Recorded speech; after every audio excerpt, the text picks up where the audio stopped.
Good evening. This is Ada, and I continue with my story, Ada on My Own, which was started last fall. And my guest here is Mr. Tommy Demaio, who has become totally inseparable from me lately. And if you remember from my first pilot story, that we had a little episode on my last garage sale when Tommy got for me, unbeknown to me, a very beautiful black coat, and I found it in the back seat of the car when I came back from that sale. And we drove back home, and I said, well, I'm not sure. It was 80 degrees, it was August, and I thought, I'm not sure that I can use it, but of course I can give it to somebody. At that point, Tommy took the coat and threw it on the road, and he said, you will never get any gift from me again, because you don't deserve it. So I was very much afraid that I will never get a gift from him. My birthday came, I didn't get a gift. Christmas came, I didn't get a gift. But 2 weeks later, after Christmas, Tommy brought me two beautiful gifts, and one of them was that ring. And I would like to ask Tommy, why did you pick specifically this ring, and why did it take you so long time to give me a gift ring? Because I had a great friend who believed in stones. Lots of people believe in the red stones, the white stones, the crystal stones. And one day I went shopping with her, and this a long time ago, it was in the village, and she saw this coat. And she was telling me, this is going to be perfect for you. And I put it on. 30 years later, I will still wear it, and everybody loves it. But in that store, she was looking for a ring, and she saw this ring with an orange and white stone. And she says, this is a very lucky, lucky ring and a very lucky color for people that love each other and want to help each other. So I said, well, should I buy it for you? She says, no. Because when you first met me, you gave me something that I always wear around my neck, and it just makes me feel good. So I discarded this a long time ago, and since the COVID, I decided to clean drawers because they haven't been cleaned for 30 years. And what do I find in this drawer? This ring. You told me you bought it for me. I did actually. But 30 years ago. 30 years ago. Okay. It took me that time to find a saint. And it was not in a yard sale, it was in a real store. Yes, it was in a real store, but it was in a store that handled older clothes, older vintage clothes and all. And this coat, I still wear it, and I get thousands of colors. And this ring seemed to affect something that was good in you. Okay. So when I gave it to you, I says, this will make you happy, and we will have a good time, because you're a kind, lovely, wonderful, sometimes good person. But, we all have our bad and good. So you have to know what the good is and what the bad is. And when everybody says, you weigh it. As a Libra, you weigh, is she this bitchy or is she that kind? And you weigh it this way. And eventually, the scale tells you what to do. Okay. Sometimes you go very down, Enough, but then you always pick yourself up. Enough. So I didn't even start. So now I'm getting this ring, and I'm very proud of it. And not really my type, but I know it's coming deep from the heart, and I'm putting it on. But my happiness lasts for a week, because a week later, I look at my hand, and the stone, that yellow stone, disappeared. I was devastated, and I said, what? Where would I find the stone again? I looked potential places, nothing happened, and I had this crown and the ring and a hole in it. And I said, this is a hole in my heart, because I cannot possibly tell Tommy what happened. So I came back to Manhattan, and I didn't have too much time, and I went to my shoemaker, and my shoemaker always fixes little things. And I said, listen, do you have a stone you can put in, like similar or something? And he said, yeah, maybe I have a diamond. And I said, diamond would be good. He came back, he said, there's no diamond. There is the white thing, looks like pearl. And I said, put it in. So I put it in, I come back and I see Tommy, and he said, "That's not my ring. Where did you get this shit?" So what did you think when you saw the white? I figured, knowing your disposition Yes. and qualifications of life, Yeah. I figured, well, you tell some story and it'll make it good. But I said, you can't make it good, this story, because that ring has a spiritual qualification. Poof. So now I have this white stone, and I go back to my house in Sac Harbor, and suddenly underneath the refrigerator, I see this little yellow stone. It fell in my kitchen. Hallelujah. I picked it up.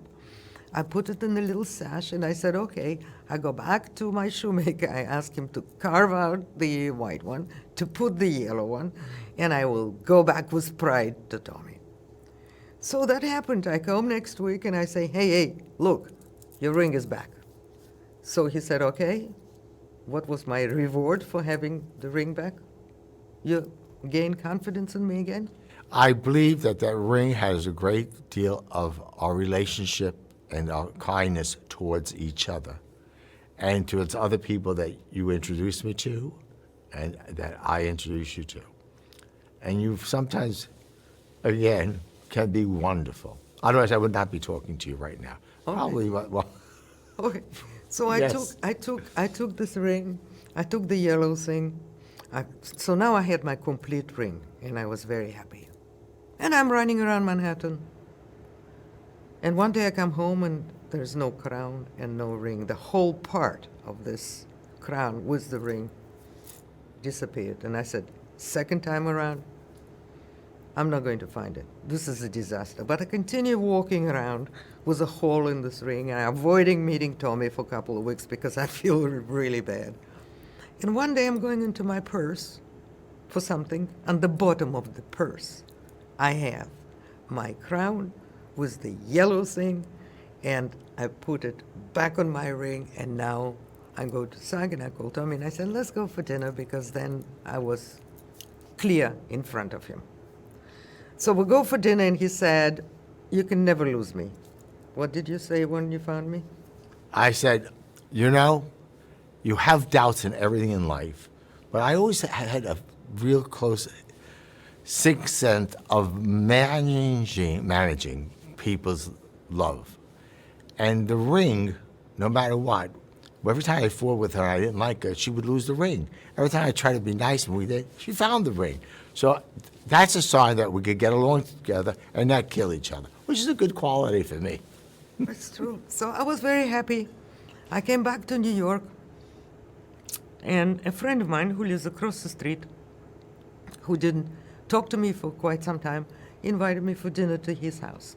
It was a very rare, special invitation, and I accepted it this time. And it's just across the street, and I was walking across the street from my house to his house. I arrived for dinner, just for two of us, and my hand was feeling light. I looked in my hand, and the crown was the yellow stone. Wasn't there, fell.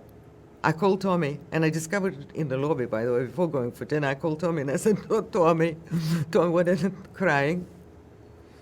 How did you, I call you like...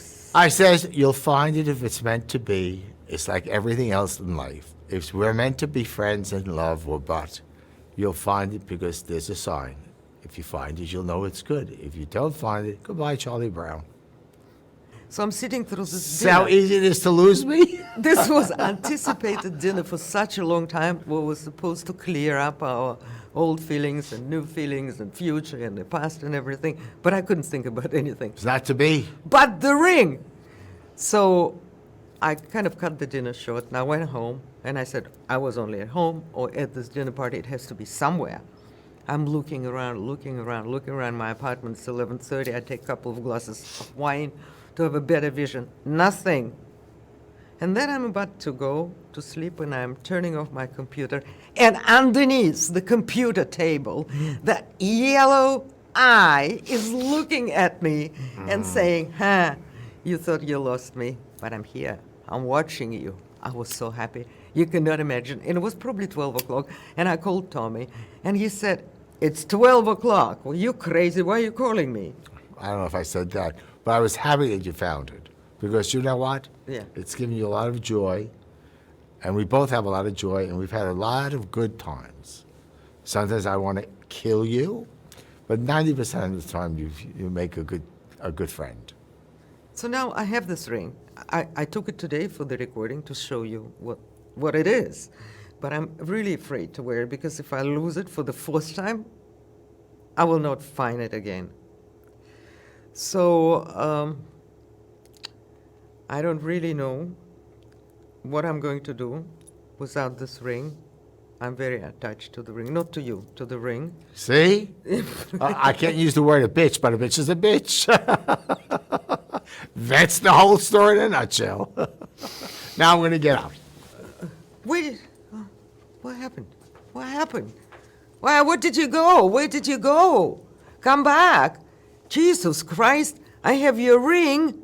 I have your ring. You must come back. We must go to more sales. People are waiting. They're looking forward.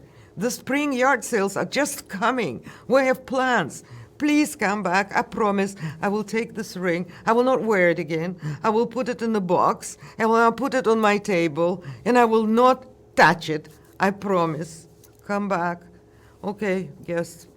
I think we will hope that I will be able to produce a next episode. I hope and pray that Tommy will be back. I hope your prayers are with me, because I hope you enjoy my program. It is fun, isn't it? Thank you, and have a good day.